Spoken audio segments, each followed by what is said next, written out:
Ankle जब twist होता है सो डेफिनेटली एटीएफएल जो लिगामेंट होता है वो स्ट्रेन में जाता है।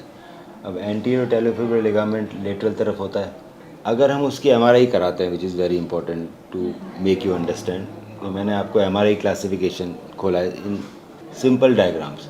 सो ये आपको दिख रहा है नॉर्मल एटीएफएल। ये एटीएफएल पेन की तरह दिखता है मुझे, बॉल पेन की तरह। एटीएफएल पेन की तरह दिखता है मुझे अगर नॉर्मल होता है तो। अगर ये नॉर्मल मेरा ढंग से हील ना हो so it will become scarred या स्ट्रेंड एमआरआई के अंदर, तो वो दिखता है स्केच पेन की तरह मोटा। सो डेफिनेटली यहाँ पे कंप्लीट टीयर तो नहीं है बेटा, दैट आई कैन फील, ठीक है। बट अगर ये स्ट्रेन या स्कार्ड हो जाएगा ना, that will give you a recurrent ankle twisting, बार बार में एंकल ट्विस्ट होगा, which will be bad for your game, जो भी आप गेम करते हैं। और साथ साथ में हमारे एंकल के अंदर कार्टिलेज डैमेज के भी चांसेस होते हैं, क्योंकि वो टेलस घिसेगा because of the micro instability. So मुझे इस पोजीशन से इस पोजीशन में नहीं आना। इन दोनों में कोलेजन में क्या फ़र्क है कि इसके अंदर लीनियर कोलेजन है ऐसा।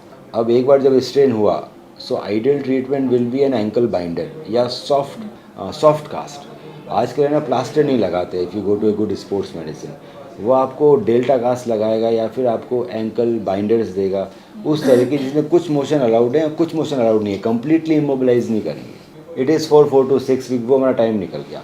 But then the active rehabilitation will start. So you have to again start your good rehabilitation of ankle stabilisers. Ankle stabilisation हम चालू करेंगे on the BOSU ball with therabands everything.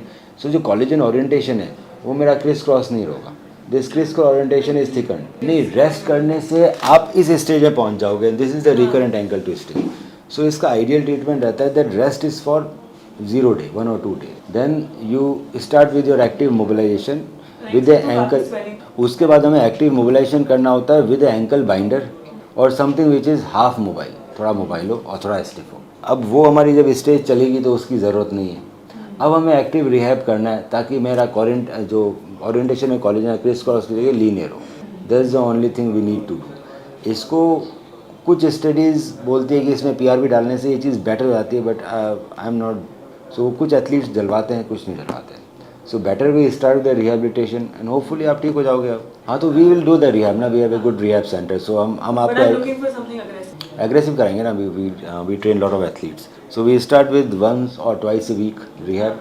और if you know the exercises आप बहुत quickly pickup कर लोगे। May be 1 or 2 months you will be fine. अभी यही करना और कुछ नहीं करना। A good rehab, then we can add some supplements like omega-3 and collagen। which I'm already taking। बस और कुछ नहीं, फिर तो रिहैब ही है। अगर ठीक नहीं होता then we go for MRI।